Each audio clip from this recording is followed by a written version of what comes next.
এয়া লোকেল মুৰ্গী বনাম দেই। শুভ দুপৰীয়া বন্ধু বান্ধৱীসকল, এয়া আজি লোকেল মুৰ্গী বনাই আছোঁ।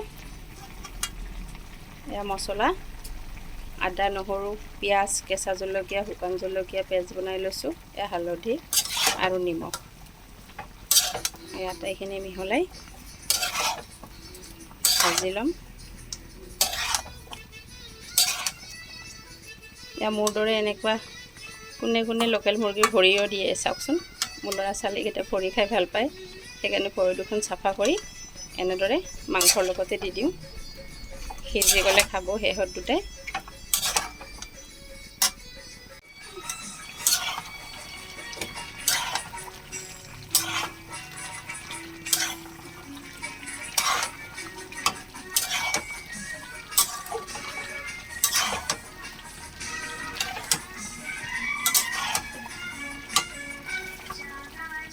লোকেল মুৰ্গী যে অকণমান সময় ভাজিব লাগিব।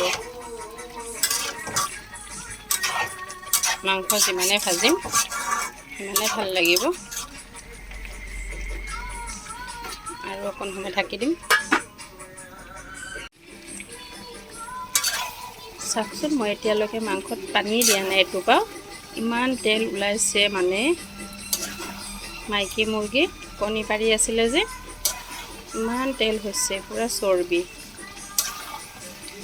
পূৰা তেল ওলাই গৈছে। খায়ো ভাল লাগিব, এনেকৈ কণী পাৰি থকা মুৰ্গী খালে খুব সোৱাদ হয়।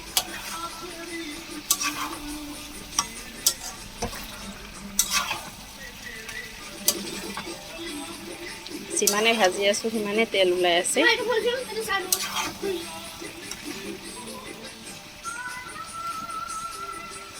এতিয়া মই পানী দিওঁ আৰু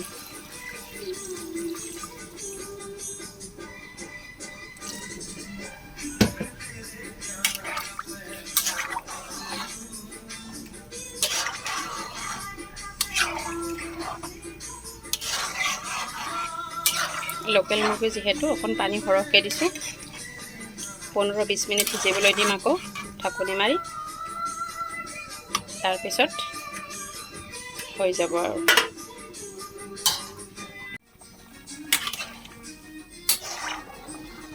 মাংস উতলিলে এতিয়া মই ইয়াত অকণমান গৰম মছলা দিছোঁ, এভৰিডে মিট মছলা। ইতিমধ্যে মই লং ইলাইচি ডালচেনি অকণমান মিক্সিত পিচি দি দিছোঁ, দেখুওৱা নহ'ল বাৰু। আৰু অকণমান গৰম মছলাও দিয়া হৈছে। এতিয়া আৰু অকণমান সময় ঢাকি দিম। এয়া মোৰ মাংসৰ তৰকাৰী হৈ গ'ল। কি ধুনীয়া কালাৰটো হৈছে চাওকচোন। ভাল লাগিলে লাইক শ্বেয়াৰ কৰিব দেই।